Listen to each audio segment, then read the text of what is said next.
pushing pencils too much. I'm sorry, Dillon. I almost got a heart attack. He didn't prepare me for that.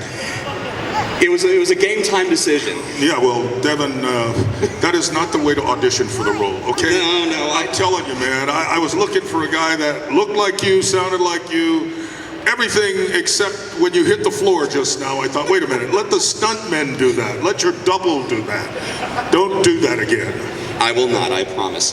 First things first, here in about 6 or 7 hours, we find out whether you pull in a primetime Emmy for your performance as Greef Karga in The Mandalorian.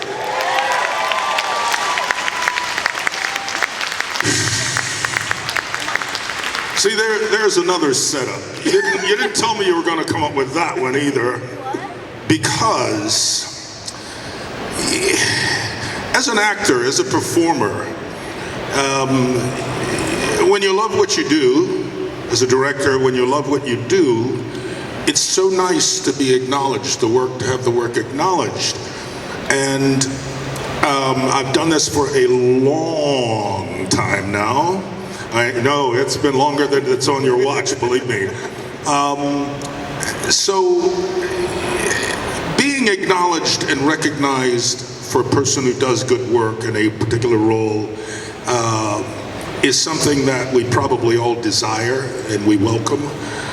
But when there's going to be awards given out in a matter of hours, if I don't get the award, and you brought this up, I'm embarrassed. No. Nope, it's too late, Devin. I'm embarrassed. No, and I'll tell you why. Because people applauded, and then they're gonna say, oh, why did I applaud? Because he didn't win the damn thing. Yeah, I'll tell you why. Because not only as an actor, because with television being 18,000 channels, with so many, and Netflix and Hulu and Amazon and Apple, all the rest of these guys, for everybody who's nominated, science fiction shows don't get awards love. They just don't.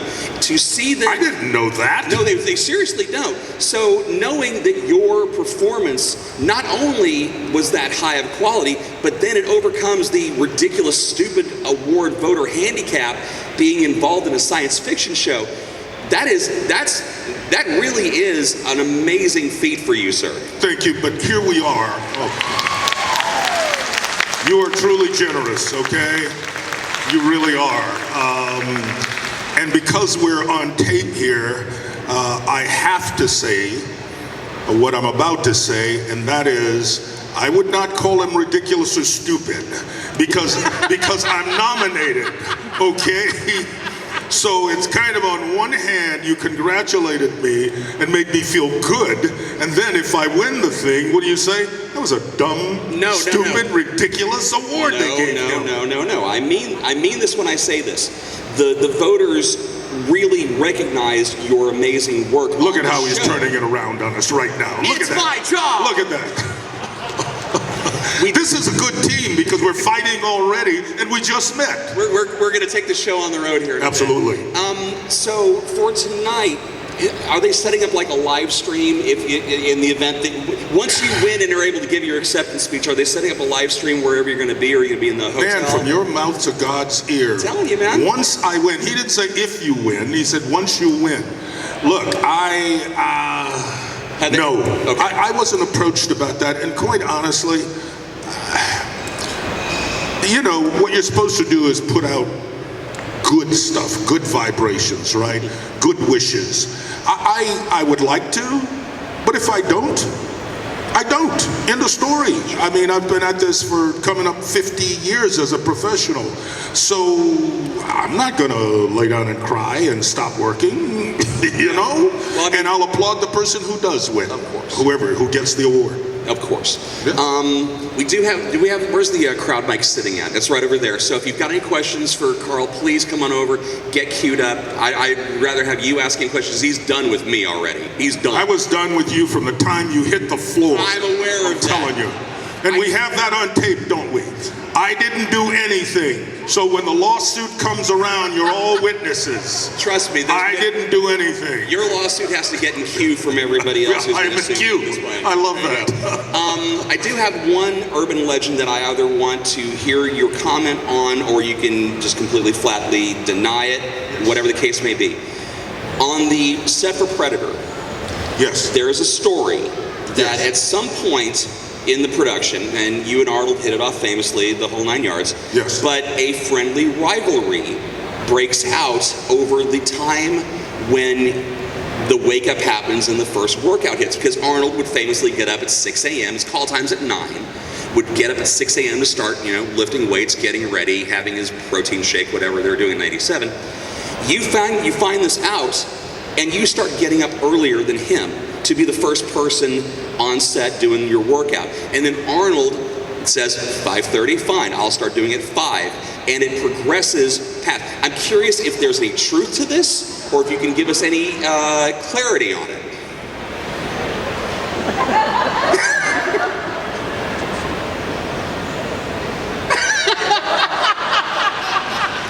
What she just signed, just in case some of you are not like us who really know how to do this, I said I cannot confirm nor deny. Okay. Okay? Fair I enough. will say this. The first time he met me, he looked in my eyes and he said, "Golly, I will bury you." And he never did. No, we really did have a great time. And yes, you got guys together who train a lot and think of themselves as athletes, and think of themselves as very manly, and think of themselves as the best thing walking the planet at the time. And of course, competition ensues. It's on, man. And the only thing about this particular story is there were 7 of us. So 7 guys. That's a lot of testosterone in one place at one time. And there was one woman, so of course we're all flexing and trying to do our thing to show the lady that we're the machoist of all, right? Machoist of all. At any rate, it was interesting. It was interesting. It was a great time. We had a great time. Shane Black was on that set, and Yes. of course, an amazing screenwriter, still putting out good work. Yes. Did he get in on that action? Shane trained, but Shane's a guy who, as I observe him, who's looking and picking up little pieces from everybody, because he's really brilliant, man, and I've found that really smart people are great observers because they utilize a lot of what they observe. And as a writer, what you're doing is you're taking human behavior and the way people speak and what they say and all that sort of stuff, and you weave that into your stories. And as you said, he's an amazing screenwriter. Little anecdote, the first time I was introduced to, what was it called? The thing with Glover and Lethal Weapon. Lethal Weapon.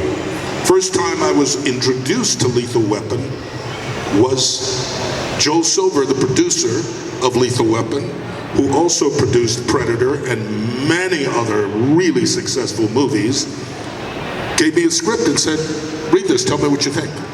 And this, of course, is before Lethal Weapon was made. I sat in my trailer and read through the thing in one pass. It was that great. I mean, it was like reading a great kind of pot boiler novel, because it was so visual, and the speeches and the repartee and the characters were so vividly drawn that it was like, man, I'd love to be a part of this. Lo and behold, Danny Glover had the role. I had to sit in the back seat, and Danny was up front driving the bus. But yeah, a great movie, man. And Shane, gotta applaud this guy for what he's done. But could you have literally said, "I am too old for this S" through 6 movies? Could you have, because you're never going to be too old for this S. No. Okay. Come on. How could I say that? I'm like a little kid. I've just begun to figure out how to walk. Exactly. Next I'll be able to run. I'll fall a lot, but I'll be able to run, Let's go over here. Hello, Mr. Weathers. A lot of people know you from your phenomenal directing work and for your work as an actor, but not many people know about your vocal talent.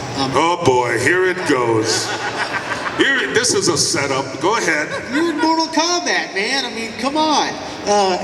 You recently were Captain Lightman in The Artful Escape. Do you find your Toy Story? Do you find your vocal acting roles as worthwhile as, say, acting in a physical movie, or do you think that that's worthwhile or not? Of course it's worthwhile. You're trying to tell me that I do things that are ridiculous and have no worth whatsoever? Yes, it's worthwhile. How dare you ask me that question? Look, man, there are so many great voice actors in the world.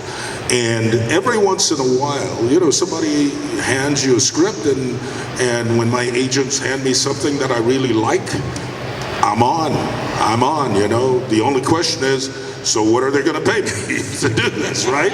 Because I do work for a living, well, regardless of what people think. But no, I really love it. I really, really enjoy it. And, you know, and I've, again, been fortunate enough that I guess I have a kind of distinct voice, and people recognize me very often from my voice. And anecdotally, I've been at the same bank. I've been banking with the same bank for, my God, at least 30 years. I mean, it's been a long time. And I was in line once, and this is years and years ago, because he's been dead now for a few years. But I was in line, and this was before the mask and pandemic and all that sort of stuff. And I was talking to someone in line, and then there was someone at the counter, you know, and he finished his work and he turned around and he looked at me and he said, "I knew it was you. I knew it was you. I could tell by your voice. Little Richard." So voices, man, you know, I did a pretty bad Little Richard, but you know, yeah, voice work can be very, very valuable, you know, in your repertoire. So thanks for the question. Let's keep going. Mr. Weathers, sir, as far as kind of going back to the movie Predator, that part where Dillon and Mac, how they can see the predator on the tree, I just wanted to ask, like, I had theories, but did did the predator end up outmaneuvering you, or did it know y'all two were there the whole time? Okay, how many people have seen The Predator? Perfect. So you do know it's a movie, right? Now I guarantee you, if you ask them that question, you know what they'd say to you? How could he know anything? It's a movie. It's the script. How would I know what the Predator knows and what Bill Duke knows? I'm just doing the lines and saying what the screenwriter has written and doing what the director is directing. So no, hell no. How could I know what they were thinking and doing? That's only fair, Mr. Hey man, no, let me, I'm just being facetious, okay? Good question, really good question. Because one of my favorite people is Bill Duke. And you guys know his work. He's been magnificent, and he's a wonderful director also. It really inspired me in a lot of ways. We were just really fortunate, I think. I know I was fortunate enough to be in the same movie with Bill. Because whether or not we think about it, back then, this is the mid-'80s, 1985 to be exact, you didn't have a lot of first-run movies that weren't, well, before that it was blaxploitation. So they weren't just black-themed movies that had a lot of black people in them. And here's a movie that's not blaxploitation, that's not particularly black-themed, and it's got me and Bill Duke in it as primary actors in this movie. So that's, whether people realize it or not, that's kind of groundbreaking. And at the end of the day, we really owe a lot to the producer, Joel Silver again.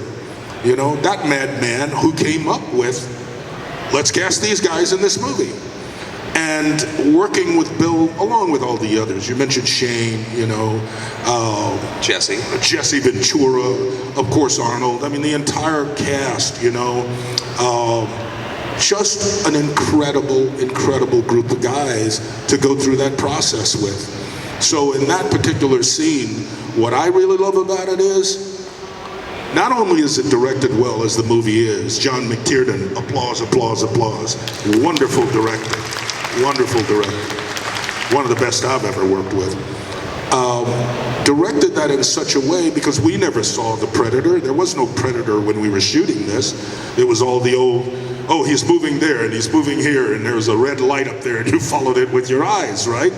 So when you finally look at the movie, you buy the whole thing because it's done so well and the people in post-production did such a great job and the people who designed the Predator and all that sort of stuff. So we owe so much to all the great artists and craftsmen who weren't on the set with us to make us look as good as they did. And we had John McTiernan directing, then we had great cinematographer who was Australian with his crew, and then we had Mexican crew members and support group because we shot it in Mexico, and then all the Americans. So it was, you know, an international picture that, man, I'm just really happy to have been a part of, really. But thanks for the question, brother. You bring up blaxploitation and then the moving away from it in 80s cinema, and I want to bring up Action Jackson because that's a film that it was staged to be the next phase of black action films. And I'm curious if, I mean, because the film was well received, well reviewed. Your performance was great in it. Vanity was wonderful in it. And I'm curious if there was any Vanity. All right, I'm just please give it up for Vanity. gotta give some props to Vanity. Oh my God. Okay. I didn't do it. No one saw me do it. Sorry about that. Was there talk of a sequel? Was a sequel written? Was it pitched to you? What was going to be the instance on that? Well, I had a conversation while we were doing Predator with Joel Silver. I keep mentioning Joel's name. Well, his fingerprints are over everything in the 80s and 90s. Everything. And he's still producing movies and big movies. We had a conversation because Joel loved blaxploitation movies. I mean, he did. Joel was involved with 48 Hours. Joel was involved at the very early times with Eddie Murphy's career, with Beverly Hills Cop. Beverly Hills Cop, with Jumpin' Jack Flash. Yep. I mean, and the movies go on and on and on. And finally, more recently, with Keanu Reeves and oh God, man, I'm terrible with names. But the whole sci-fi thing and the Matrix films, yeah. Matrix. I forgot that he was a part of that. Just think about it. You go back and you look up, you Google Joel Silver, and you go to IMDb, and you look at the number of movies this guy has been involved with. And he's not that much in the news anymore. He used to be all the time. That was by choice. Oh, yeah, sometimes not by choice. Joel loves him some Joel. Oh, yes, he does. Big time. But you got to give him props, man. Oh, yeah. He has delivered, you know? So anyway, so Joel and I were talking, and he loved blaxploitation movies. And I mean, he loved them. He could tell you about this one and that one and the characters. And he said, basically, you know, why don't you come up with something? Man, all you got to do is say that to me. And I believe you, I will come up with something. So during the course of us shooting Predator, I wrote this story and didn't have a title. And I'm on the set one day and I'm thinking about it, trying to figure out a title. And one of the Australian crew members, who was a guy, I love the crew. I mean, hanging out with those guys and women is so much fun because they just do what they do. They're not looking for, you know, an audience. And one of the guys was talking about putting the make on this woman. And he said, and I was in like Action Jackson.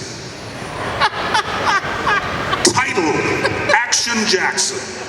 It just made sense, you know? And so I came up with that sort of backstory on Action Jackson. His name was Jericho Jackson, and because. So I take it to Joel. Joel liked it.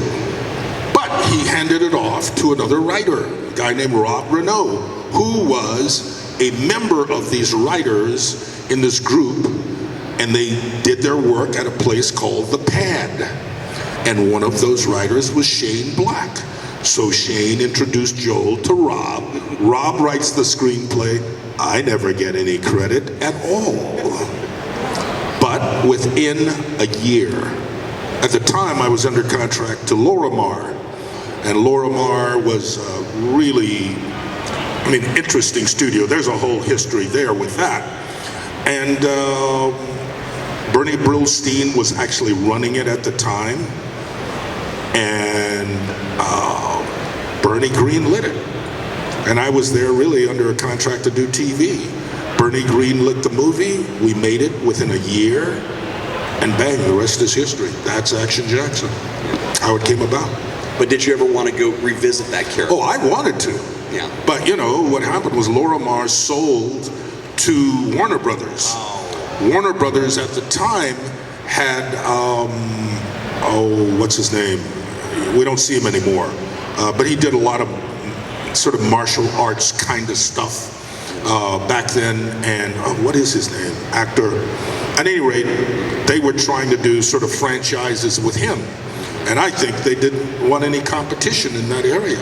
So Action Jackson just kind of got, put at the back of the line, so to speak, and never got made. And I still think it would be great today. We need to talk about doing a next generation. Yes. Pass off the torch. Yes. We'll talk backstage afterwards. I love it. Right here. Hi. So in terms of the Mandalorian, Can I ask a question? Can you pull your mask down because it's hard to understand? Thank you. in terms of the Mandalorian, who was your favorite to work with on the cast and why? My favorite person? Yeah, the favorite person to work with. Wow. Well, I can say this. My favorite character was the baby. I'm serious. Part of the reason is you can tell the baby what to do and the baby can't talk back. Actors have their own agendas and they always know better than the director. Always, right? But you know what? It was a wonderful group of people to work with. And more than anything, what a novel piece of, I guess you could call it Star Wars-like story. You know, something in that multiverse. And Jon Favreau is such a creative guy. You've seen him as an actor and you know his work as a director. But man, when you work with somebody like that, who is so bright, so sharp, so well-versed, just so creative, and you know, you're just kind of like you're sitting at the knee of a kind of cinematic Buddha, and you really just feel lucky. And it's one of those pieces of material that, you know, obviously the proof's in the pudding. People love it. People absolutely love it. But the baby, I love the baby. Give me some baby. It's so great seeing behind-the-scenes footage of people interacting with the puppet. And we saw it with Mark Hamill when he did his thing at this end of season 2. We've seen it where they'll just like bring him on set. Werner Herzog lost his mind when they tried to say, we're going to do this in CG, and Werner Herzog says, you're a coward if you do it with CG. You must use the puppet. Very good. It sounds like Werner. Look, man, look. You mentioned him. You got to give Werner props. Oh my God. Because unless you're really, you know, you got to be a cinephile kind of person to really realize Werner Herzog is more than a legend. I mean, we're talking iconic director. And man, some of the stories, you know, Fitzcarraldo being one of them, whoa, Yeah. what they went through to drag a real boat over a mountain, and the heart attacks and the, you know, in South America or Central America in the jungles. I mean, whoa, but what a bright, what a centered man, you know. And I got a chance to visit with him quite a bit because we had scenes together, and that's always nice. And he was, you know, he's a real generous spirit, but very centered. He knows what he knows. And so, you know, again, you feel like, oh man, I can sit here at the feet of this Buddha and learn a lot, you know. And I'll tell you what, I walked away with a lot more than I brought there, because he is just something else, man. I mean, he is really magical. And his BS meter is at 0. Oh, you know, not only that, are certain people that are funny without trying to be, and Werner's one of them. You know, one of the great scenes for me, we're there and Werner has to walk across, right, to the bar. And I've tried to recreate Werner's walk because it's just brilliant, because it's so different from anybody else.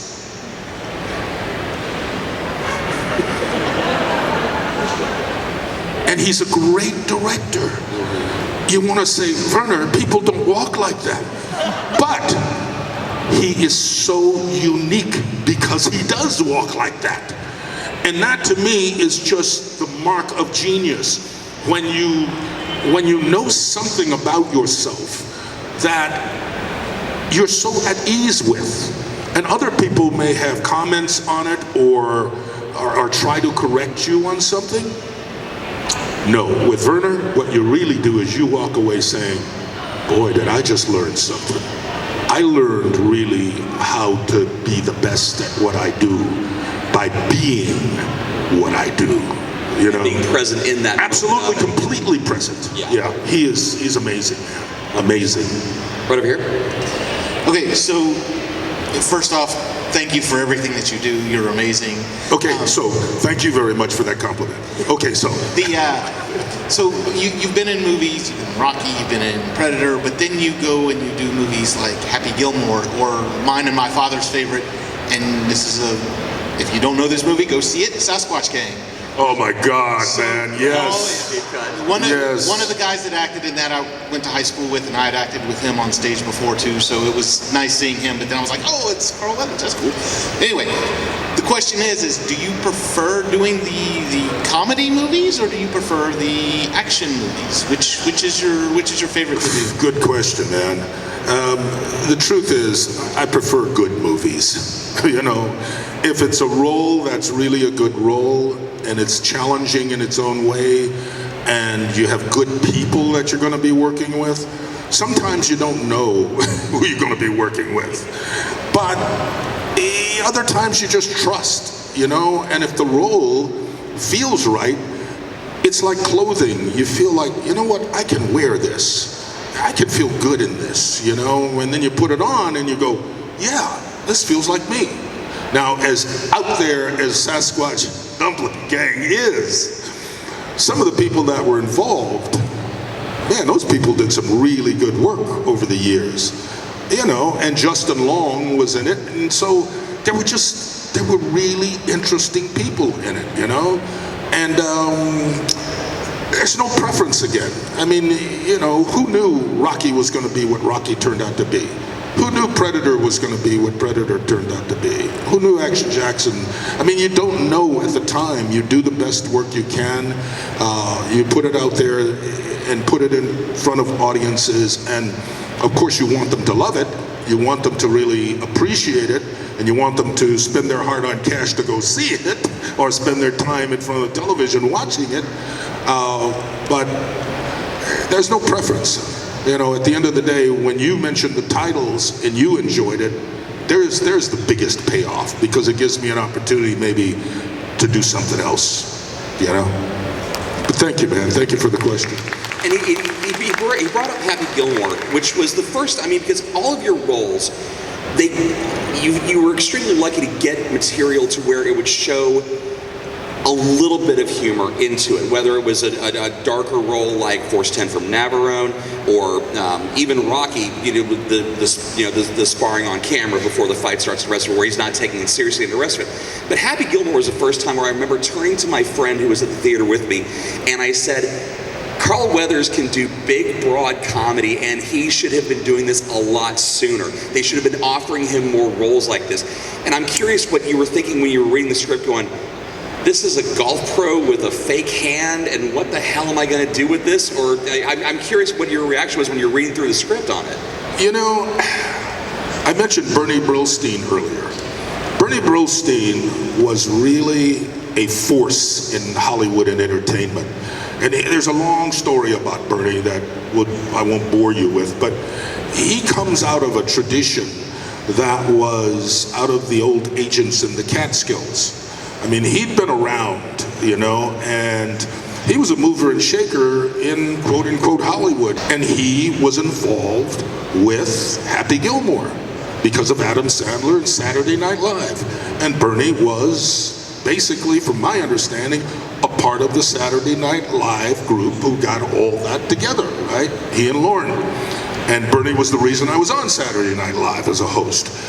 So Bernie said to me, basically, I got the script, and Adam Sandler's doing this movie, and I think you should do it. And I read it, and I liked it. I had no idea it was going to be as crazy as it turned out to be, because how could I, you know? But I just was in the right place at the right time, happened to be the right guy for that role, saw myself with the ability to pull it off. And then I was working with Adam Sandler. Come on, there ain't a lot about that can go wrong. You know, Adam's had an amazing career and amazing success and just continues to do it. So who knows, man? You never ever know, but you know, you maybe get to a place where you know, as someone said, find more reasons to say yes than no. And that was one of those instances where I found a lot of reasons to say yes. Exactly right. How back here? Hi. My question is, of all your roles that you've played, which did you enjoy the most shooting? Wow. I get asked that question a lot.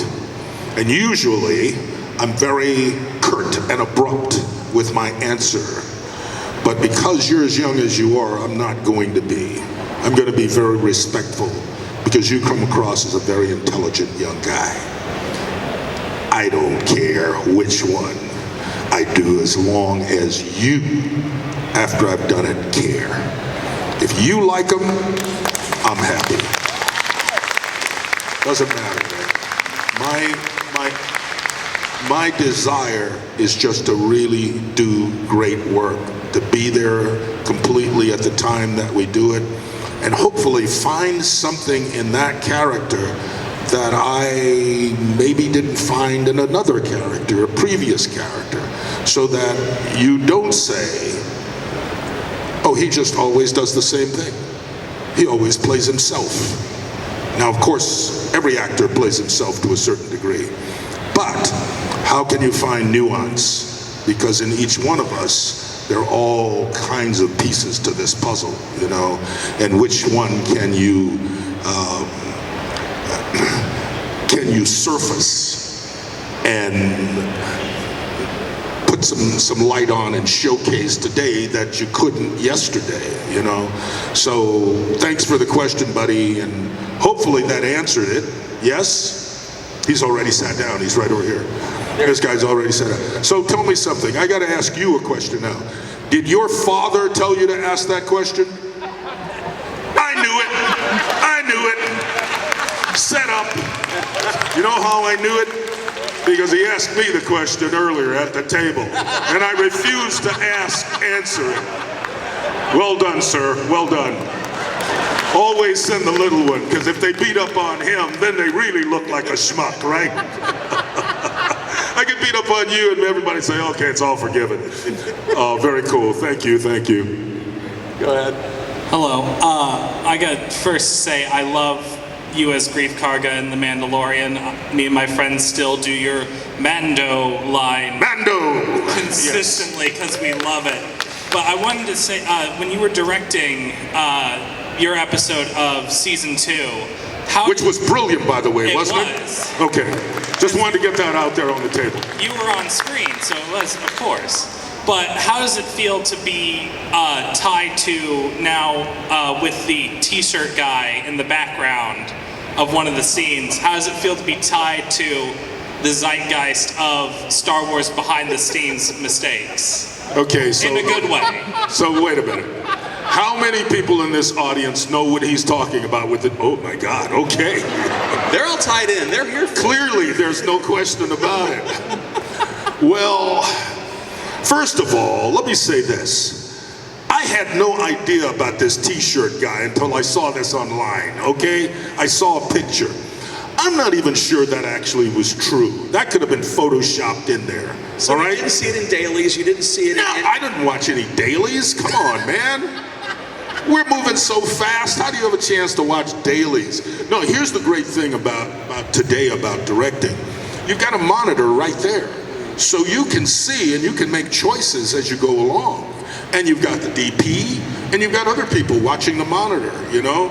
So there are enough people to protect you from yourself, right? Yeah. So I never saw that.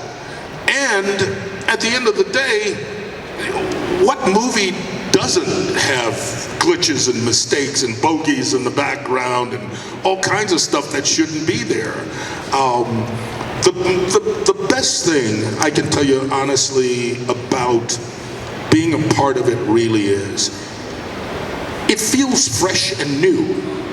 You know, The Mandalorian feels like something we haven't experienced before. And again, I think part of it is due to Jon Favreau and Dave Filoni, who I don't know if you know his name, but Dave Filoni is like the right hand of George Lucas. Yes, well, you do know, Clone Wars. He's the hat, man. Yeah, He's the hat. and those guys really know the lore. Dave knows everything about Mandalorian because he knows everything about the Star Wars universe or multiverse. So to be involved in it and to be able to ask questions and sort of figure it out as you go along, because honestly, I was not that hip to Star Wars. I mean, I know of it, but man, the way people know of that is the way people know of Rocky, you know, and that world. So for me, man, it was just a lot of fun to be a part of the whole thing, you know, and despite the t-shirt guy in the background, hey, you know, we're still clicking. We'll be back to work in about 3 weeks with a new season. Yeah. Thank you for the question. The thing about the t-shirt gaff, which is like, if you blink, you didn't see it, and I didn't see it the first 2 times I watched it, because I rented it because masterfully edited, well done, well directed, the whole 9 yards. But everyone, especially after George went back and started doing the prequels, and everything's CG, everything's on green screen, it's very sterile, it's very controlled. That almost made it feel a little more human of a filmmaking experience to have that one gaff in there, because you know they're actually human beings making it and not machines. Well, you know, Mandalorian isn't really, first of all, it's the first time I've ever been involved in something that there's so much technology involved in not only the making of it, but ultimately every aspect of it, you know? And when you're, I mean, I've told people this before, another anecdote from the making of, we had a scene, and I'm sure you remember it, where we go down into this subterranean, I guess you'd call it cave system, and it's down in a volcano. And you see the lava and all that sort of stuff, and it's a lava river. There's a boat on the lava river, okay? So, first of all, you gotta, like, put aside your skepticism and say, wait a minute, hot lava? You guys are gonna stand in a boat on hot lava? I don't think so, but people bought it, okay? We as actors bought it. And if you look at the scene, you see the lava moving, and you see lava coming down the sides of the walls. And if you look in one direction, the direction from which we came, the opening of the tunnel gets smaller. As we go toward the end, we're sailing toward, it's getting larger. So there's the optics that right away give you the sense that this is as real can get. But that's after everything's been done. As an actor, true story, I'm standing in the boat, action, now the camera's back here, right? So we're not facing that way necessarily. The lava's moving, and all the stuff is happening, and the walls, basically, as if we're traveling past this stuff. So all of your senses give you the feeling that you're moving. You're absolutely still. All of a sudden, the director says, cut. And the boat, everything stops, and I'm doing this because I don't want to fall over the side in the lava. The thing never moved. But your senses just go with, as an actor, you know, if you're falling in, you're falling in, right? Yeah. It is the most uncanny experience I've ever had making movies, man. It is just so bizarrely real-like that when you see it at the end of the day and it's all been edited and refined and put together, how can an audience not feel it's real? But on top of that, I mean, that's something that even 3 years ago, they wouldn't have been able to do as effectively for the actors I think because you're right. it's shot on the massive with those amazing video screens. I think you're right. It's rendered in real time. I think you're absolutely right. No, you know, the number of people too on stage at any one time with computers and the screens up and all that, I would say, and they're huge stages. I mean, the sound stages can be larger than this area we're in by far. And obviously, they're at least 3 times higher than this ceiling.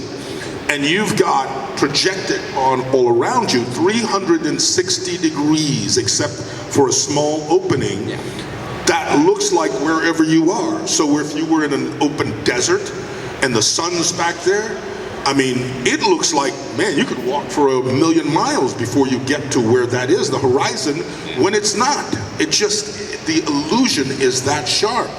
So working in this technology today compared to, as you said, 3 years ago, 5 years for sure. Sure. You wouldn't have been able to do this. I don't think, no, that's not true, because we shot the first one about 3 years ago. So it would have been maybe 6 or 7 years. Yeah. You know, and because Favreau did the Jungle movie remake with the lion. Jungle Book. Oh, no, sorry, Lion King, but he did Lion King, Lion King, but yeah. the Jungle Book. Oh, yeah. And I had the opportunity to go in and with the Oculus glasses that you put on and you can just see everything and anything and watch it, and the 3D is like when I was prepping for, I have to move around. When I was prepping for shooting the episode I directed, you know, they had a design on the floor, and John's telling me where everything's gonna be basically because the set hasn't been built yet, and none of this stuff has been designed.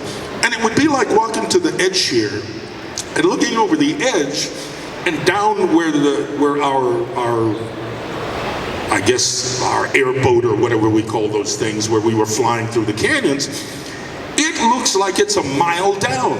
And if you have the glasses on, and I got problem with heights, I walk to the edge and I'm looking over like, holy moly, man. I forget I have the glasses on because it's so bizarre, this technology, you know? And before, I mean, not long ago, I guarantee you 10 years ago, this stuff might have been somebody's dream, but it did not exist. And here you are now, God only knows 10 years from now where we're going to be with technology in movie making. But again, it's the tools don't matter if the acting doesn't meet the challenge of it. And that's the thing with you, with Pedro, with every single person who worked on that set.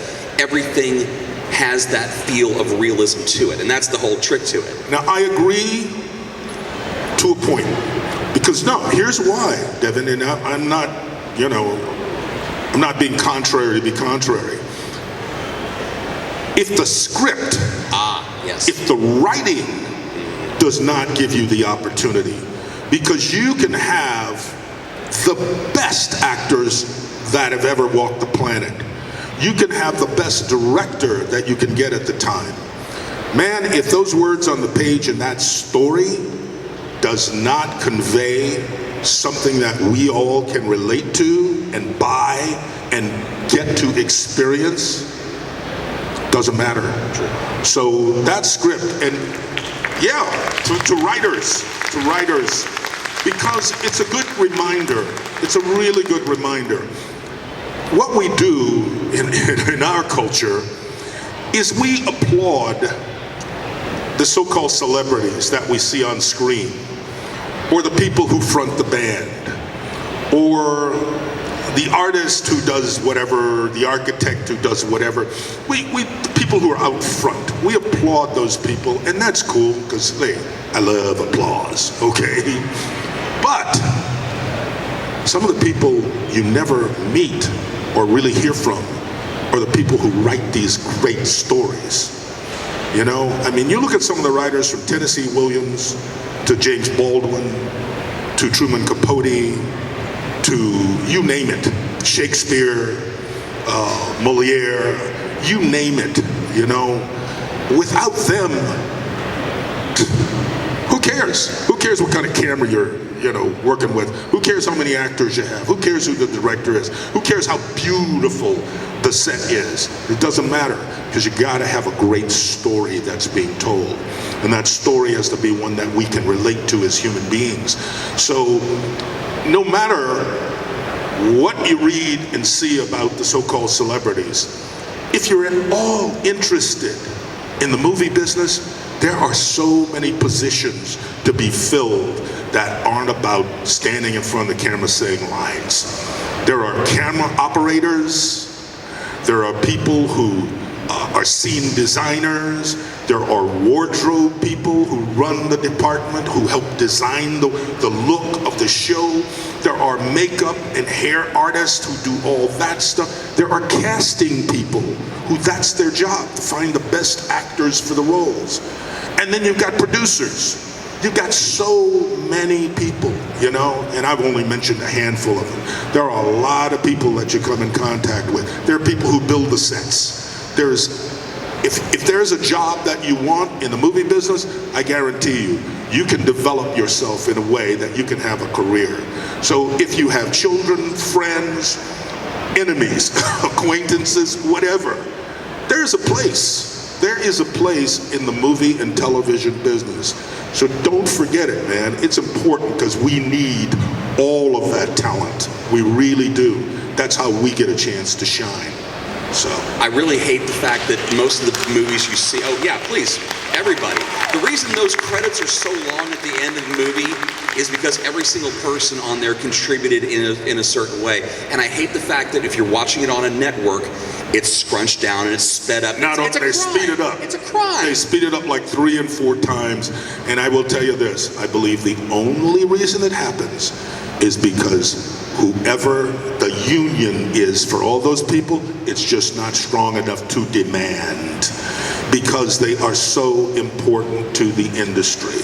And we live, again, in a culture, I mean, let's face it, money is king. And if they can speed it up, they can put in more programming and have more commercials, and your name flies by. But do you know who they don't speed up? The producers and absolutely not at the top of the film. Hey man, you'll see that full card. Those are the celebrities. Those are the celebrities. No, I'm not talking about the actors. I'm talking about the DreamWorks and all that. Yeah. But those are the celebrities. The producers. Yes. Those are the celebrities. The actors, of course.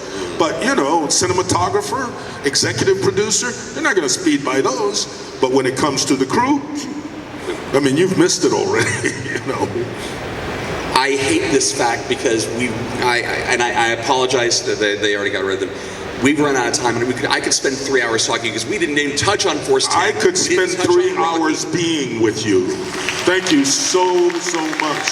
Best of luck tonight. We will all be watching tonight and cheering you on, and through all of your career, from everything. Like I said, the first time I saw you was in Force 10. Throughout your entire career, thank you for your amazing performances, and I can't wait to see what you have coming up next, man. Thank you. Carl Weathers, kids! Appreciate you all. Don't fall. It's too strong! Thank you, everybody. Really appreciate you. On behalf of everybody in the Fan Expo organization, we hope you had a phenomenal weekend here at Fan Expo Dallas. Thank you for coming. Thank you for making sure that live events are still alive and well. Stay safe out there.